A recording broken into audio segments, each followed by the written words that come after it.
A couple of years ago, I looked almost exactly like everyone else. I woke up late, I couldn't focus for more than 10 minutes, I skipped workouts, and I procrastinated on everything that mattered. Then one day, I stopped asking myself, how do I completely flip my life around? But instead, I asked a much smaller question. What's the smallest action that could just change the trajectory of my future by a little?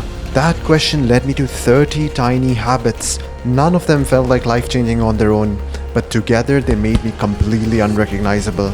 I went from someone who was physically weak, failed multiple subjects in high school, to becoming someone who was a top student and worked as a software engineer at Fortune 500 companies, and someone who trains his body and mind consistently. Today I'm going to reveal every single one of these habits that helped me make this transformation. So let's get right into it. One habit that completely transformed my productivity was protecting my first hours of consciousness. The moment you wake up is one of the few times in the day when your mind is completely still. It hasn't been flooded with notifications, emails, opinions, or other people's priorities. Your attention is still yours. But most people give away that advantage within minutes. They open Instagram, check WhatsApp, reply to messages, and before they've done anything meaningful, their brain is already reacting instead of creating. So I made one simple rule.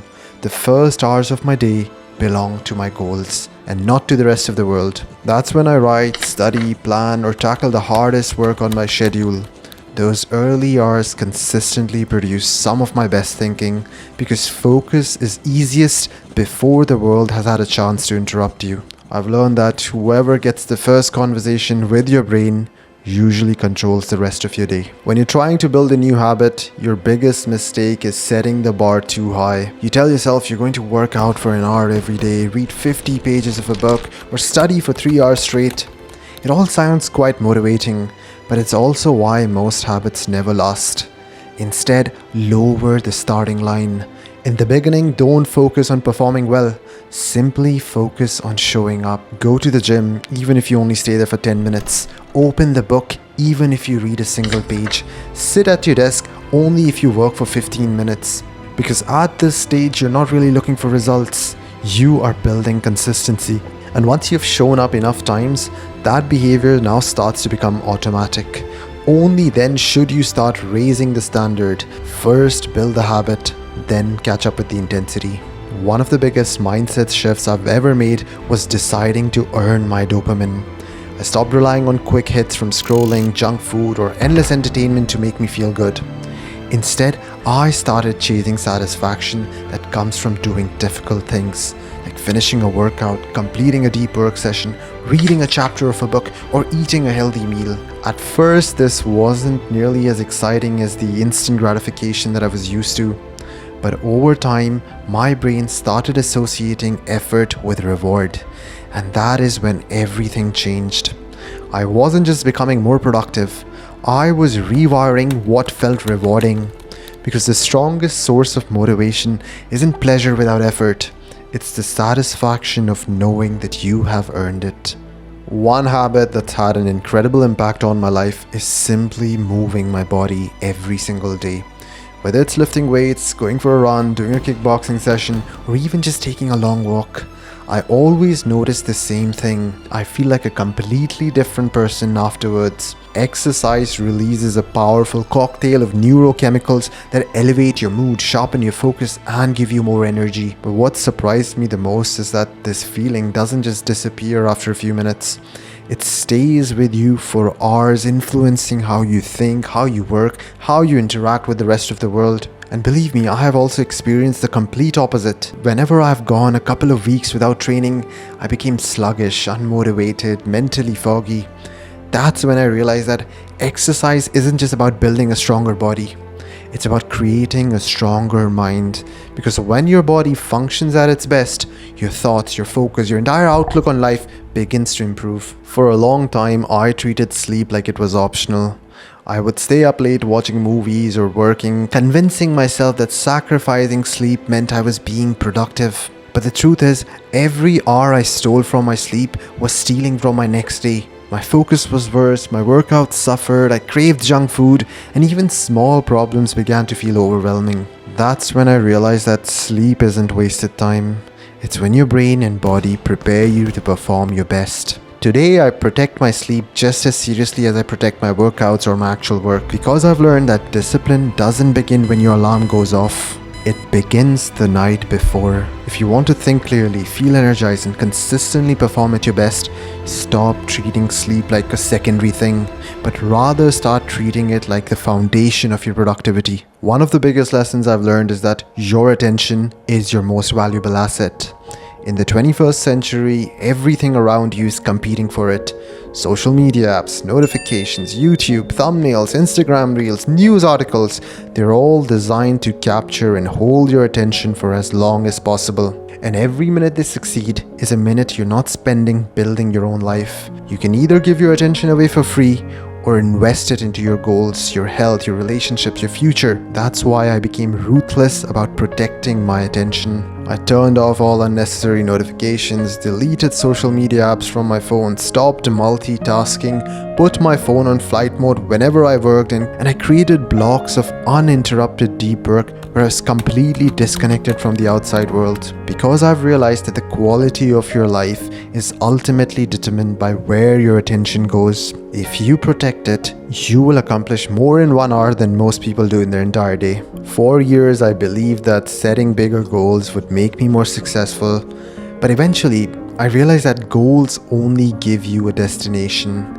They don't tell you how exactly to get there. That is what systems do. A goal might be to lose 10 kgs or read 30 books or build a successful business. But without a system, these goals are nothing but wishes. A system is the daily process that actually moves you forward. Whether you feel motivated or not, it's deciding that you will train every morning at 6 a.m. or deciding that you will read 10 pages each afternoon or deciding that you will spend 2 hours of your day doing deep work. Over time, the systems that you create become automatic. They require less willpower and less decision making, and that is the real power of a system. There's a quote that summarizes the importance of systems the best. You don't rise to the level of your goals, you fall to the level of your systems. One of the simplest ways to break a bad habit is to make it harder to do. Most people rely on willpower, but the thing about willpower is that it eventually runs out. Instead, add friction between yourself and the behavior that you're trying to avoid. If you're trying to stop eating fast food, delete all the food delivery apps from your phone and don't keep junk food in your house. Now, instead of giving to an impulse with a single tap, you have to download the app all over again, place an order, or drive all the way to that restaurant. All these extra steps might seem very small, but they're often enough to stop you from making an impulsive decision. The more friction that you create, the less likely you are to fall into old patterns. I've learned that long-lasting discipline isn't about resisting temptation every single day. It's about designing your environment so that temptation rarely shows up in the first place. Just as you should add friction to the bad habits, you should remove friction from the good ones. Every obstacle between you and a positive behavior increases the perceived effort required to start that behavior. And that's exactly where procrastination begins. So make the right choice the easiest choice. If you want to go to the gym consistently, lay out your gym clothes the night before. And if possible, choose a gym that's just a short walk away from your house rather than a 30-minute drive away. If you want to study more, keep your notes open and your desk clean before it's time to begin studying. If you want to read more, leave a book on your bedside table instead of it being buried in some drawer. These small changes might seem insignificant, but they dramatically increase the chances that you will actually follow through with the habit. Consistency isn't about forcing discipline. It's about reducing the effort required to get started. The easier a habit is to begin, the more likely you are to repeat it. One habit that's completely changed the quality of my work is deliberately creating moments of solitude every single day. Whether I'm training, reading, writing, or working on my business, I try to spend at least 2 to 4 hours a day completely alone and focused on one single task. I've realized that whenever I'm constantly around other people, my attention becomes divided. If I'm working out with friends, I'm having conversations between sets instead of focusing on the movement. If I'm studying in a group, there are always distractions pulling me away. Even meetings at work often stay at a very surface level, making it difficult to produce any meaningful work. But when I'm alone, there's nothing competing for my attention.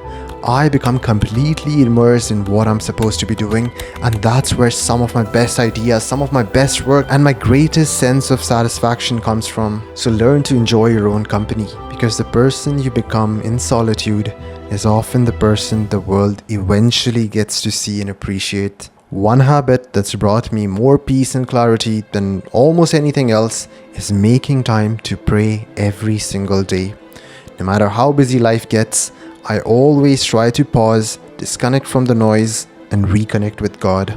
Prayer reminds me that I am not in control of everything, and strangely, that's what gives me a sense of relief. It humbles me when my ego gets too big, it grounds me when I feel overwhelmed, and it gives me a sense of gratitude for every little thing that I already possess. In a world that's constantly trying to tell you to chase more, buy more, hustle more, prayer reminds you to appreciate what's already in front of you.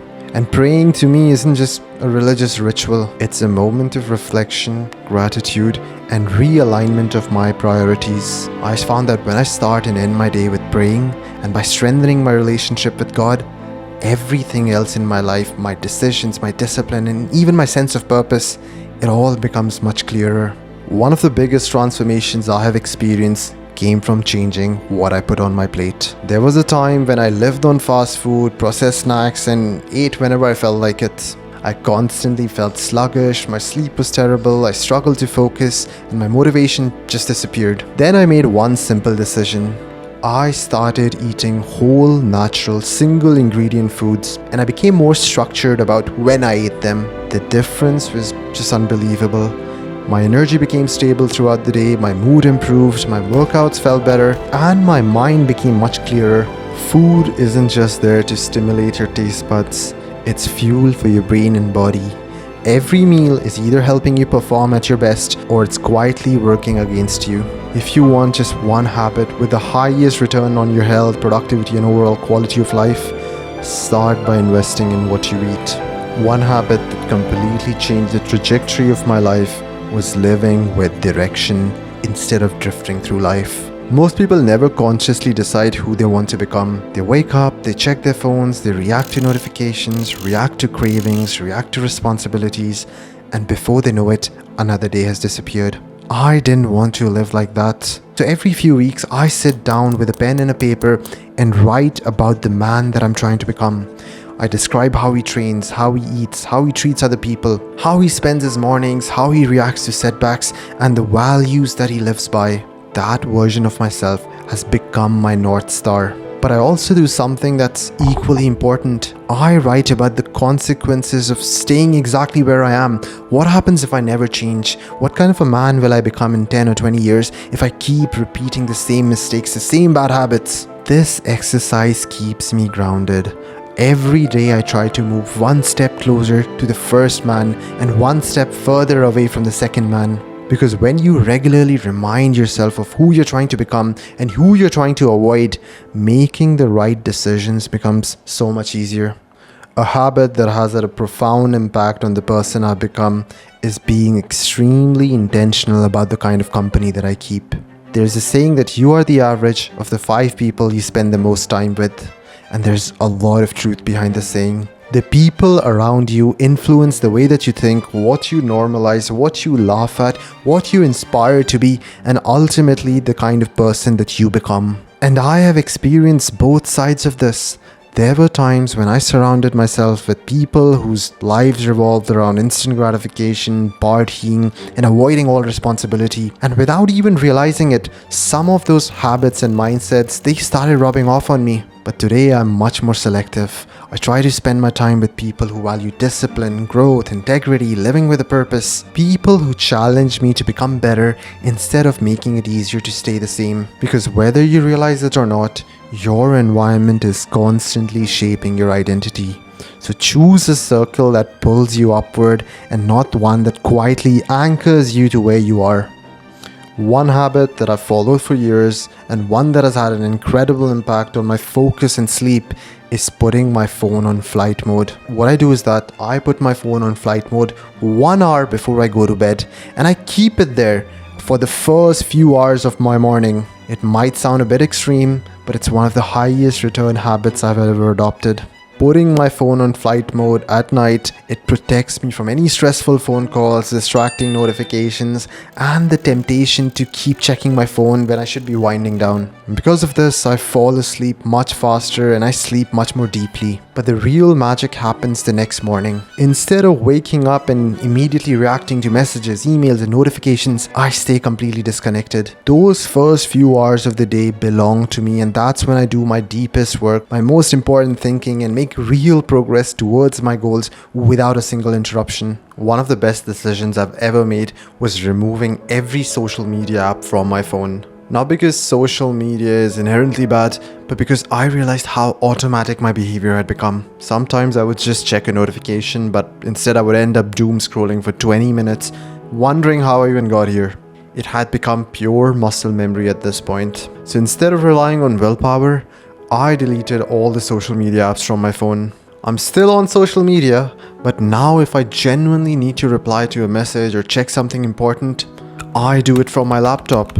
That small amount of friction forces me to be intentional instead of impulsive. It breaks the habit loop and has dramatically reduced the amount of mindless scrolling in my life. One habit that had a surprisingly powerful impact on my focus was keeping my room and my desk clean. For quite a long time, I thought there's absolutely no value in having things organized and clean surroundings, and it was all just a waste of time. But eventually, I realized that every object in your environment is asking your brain for a tiny bit of attention.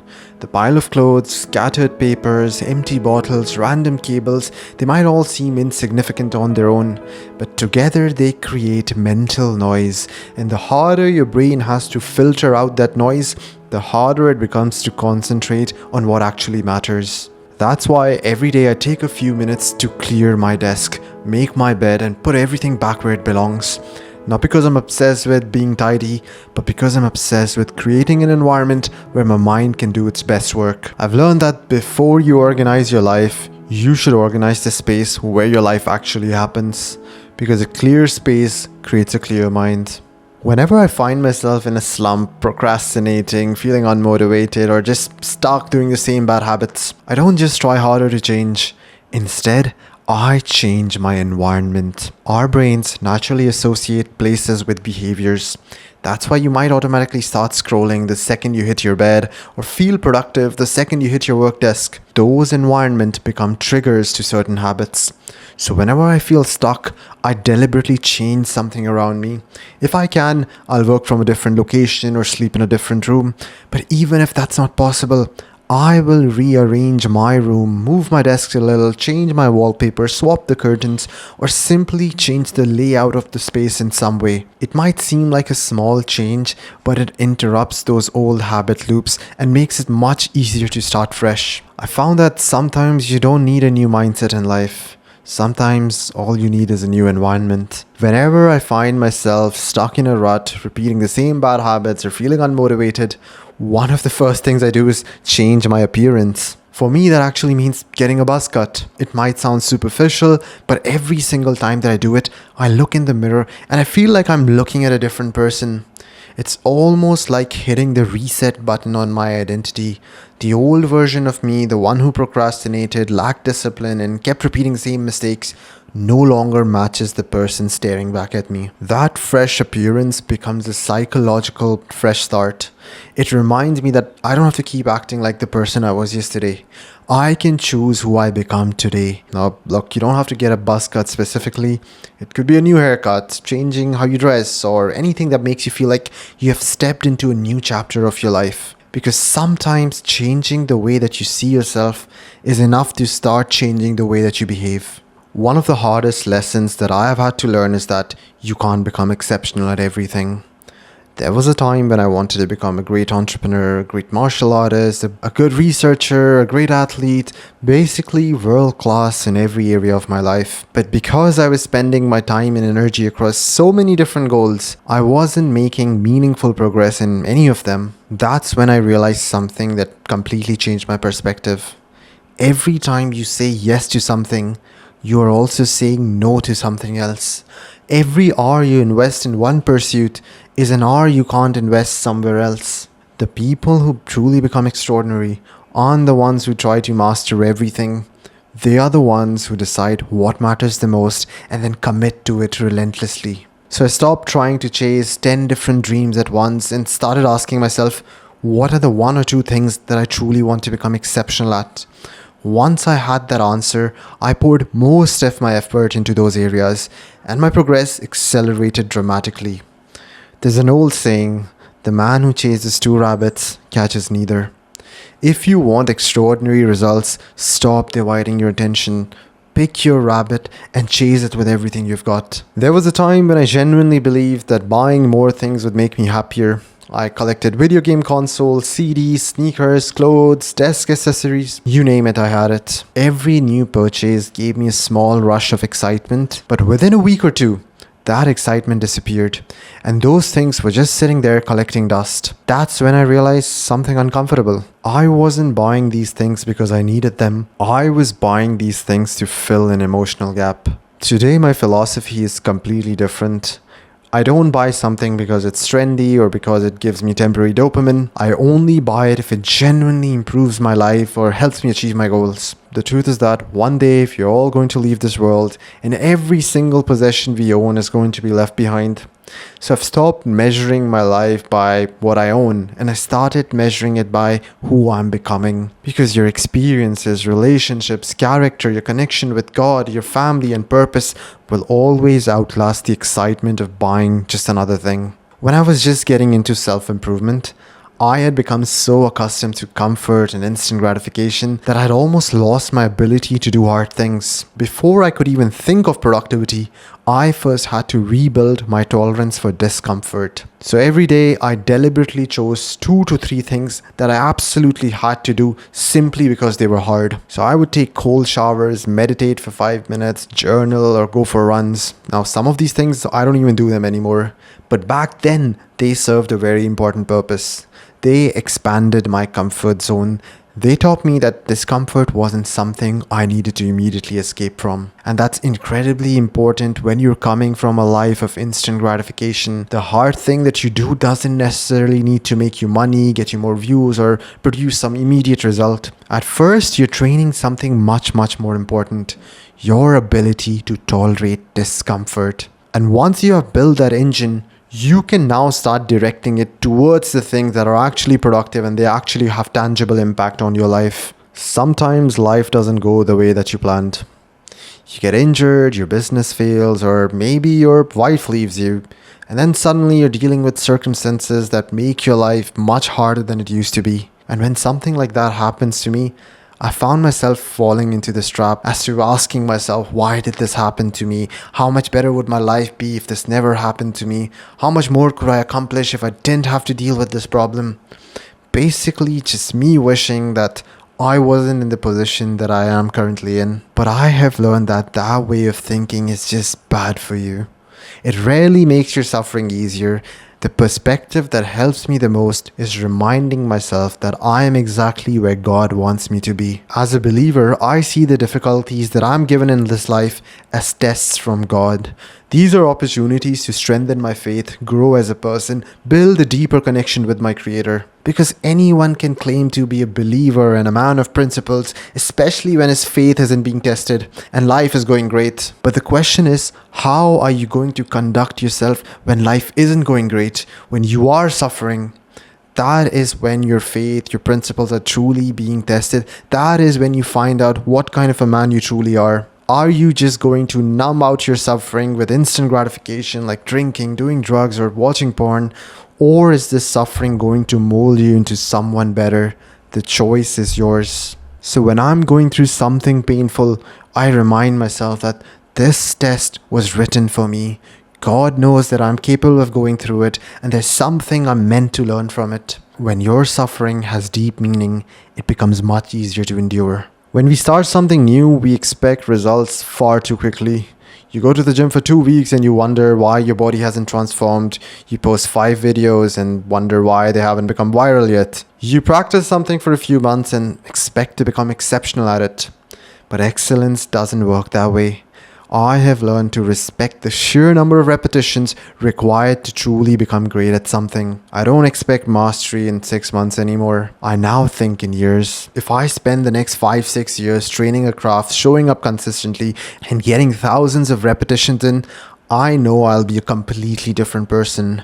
I'm no longer obsessed with immediate rewards. I'm not going to the gym expecting to feel or look different tomorrow. I'm not creating content expecting the next video to go viral. My job is to simply show up, get the repetition in, and improve. Because when you expand your time horizon far enough, something changes. You stop chasing the reward and you start respecting and perfecting the process. You become patient. You become almost stoic about the outcome. You understand that if you keep putting in the reps for long enough, excellent isn't a matter of if, it's a matter of when. One habit that completely changed the way I structure my days was spending 10 to 15 minutes every evening planning tomorrow. A couple of hours before bed, I would sit down and write out exactly what I wanted the next day to look like. When I would train, when I would study, when I would eat, when I would read, and when I would work. But I wouldn't just stop at writing these things down. I would actually close my eyes and visualize moving through the next day. And that's where something interesting happened. I started noticing problems, friction before it actually happened. So maybe tomorrow the gym was going to be closed because of the weather. So I already had a backup workout prepared. Or maybe tomorrow I couldn't find the book that I wanted to read. So I would find it and put it on my desk today. I was essentially removing tomorrow's obstacles before tomorrow even arrived, and that made following my routine dramatically easier. I wasn't waking up and figuring out what to do. I already made the decisions, removed friction, and mentally rehearsed that day. Just remember these words. A successful day doesn't begin when you wake up. It begins the night before. There was a time in my life when I would sacrifice my health whenever I had something important to accomplish. I would stay up late at night to get more work done, skip my workouts because I had exams coming up, or I would just grab fast food because I was too busy to cook. And in the moment, taking these shortcuts, it felt productive because I was getting more hours of work in. But I eventually realized that I was making a terrible trade. The sleep deprivation would destroy my focus the next day. The bad food would leave me feeling sluggish. Skipping training would drain my energy and make me feel worse in the long run. So whatever productivity I gained in the short term, I ended up losing even more in the long term. Now I have a rule. I don't sacrifice my health for productivity because your health is the foundation for everything. When your mind and body are functioning well, you'll have more energy, better focus, far more capacity to do meaningful work. Take care of the machine and the machine will take care of the mission. I eventually realized that what you consume doesn't just entertain you. It also shapes you. There was a period of my life when I consumed ridiculous amounts of brain rot content from YouTube pranks, meaningless roast videos, absurd jokes, and content where everything was treated like a joke. And eventually I started noticing the effect it was having on me. I became more impulsive, more desensitized. I started losing touch with things I actually valued. Nothing felt serious anymore. Everything was a joke and just entertainment. And that is when I realized something. If you constantly consume garbage, you shouldn't be surprised when your mind starts reflecting it. Today, even when I'm entertaining myself, I try to consume things that have some substance. I'll watch a movie only if it has a meaningful story and lessons. I will listen to an interesting podcast, play a game that actually has decent character development, or simply go outside for a walk. Now, I'm not saying everything you consume needs to be educational, but I do believe it should add something to your life. Because every piece of content you consume leaves a small imprint on your mind, and those imprints eventually become part of who you are. In 2026, everywhere you look, you are surrounded by hyper-sexualized content.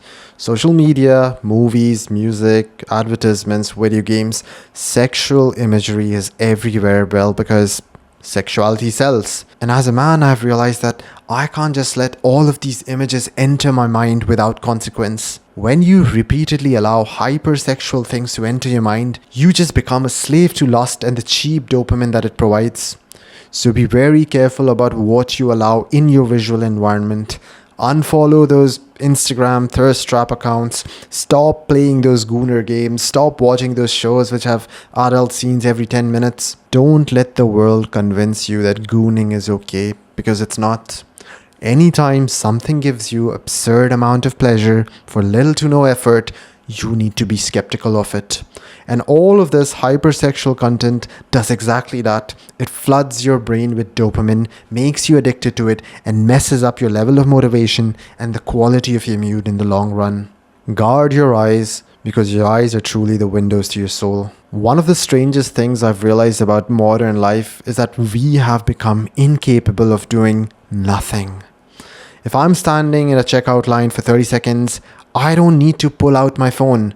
If I'm going for a run, I don't need music or podcast playing in my ears.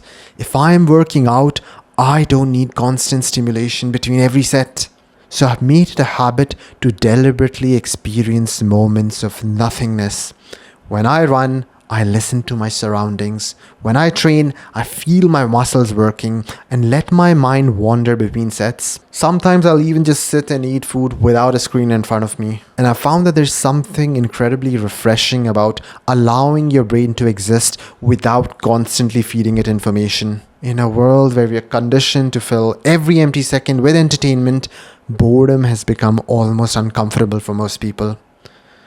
But you need to relearn how to tolerate it. Because if you can't tolerate boredom, you'll always be vulnerable to distractions. And when you can finally sit in silence without needing stimulation, your attention starts becoming yours again. I've learned to stop announcing my goals to everyone, because I've noticed something very strange. Every time I told people I was going to get disciplined, start martial arts, start a YouTube channel, or wake up early, I would get a little dopamine rush from the validation that they gave me. People would say that's amazing, you're really going to change your life. And for a moment, I would feel like I had already accomplished something. Even though I hadn't even started, I already received the reward without doing the work. And sometimes that was enough to kill the hunger. So today, I keep my goals much more private. I don't need applause for waking up early. I don't need anyone to know that I'm going to the gym. I don't need an audience to have standards. Because eventually, the work itself that I was doing became rewarding. The progress became addicting. And that's when I realized something. Whether 1 million people were watching me or I was completely alone in a cave where nobody could ever see what I did, I would still do the push-ups, I would still pray, I would still train, I would still do the work. Because the goal is no longer to impress other people. It is to become someone that I'm proud of when nobody's watching.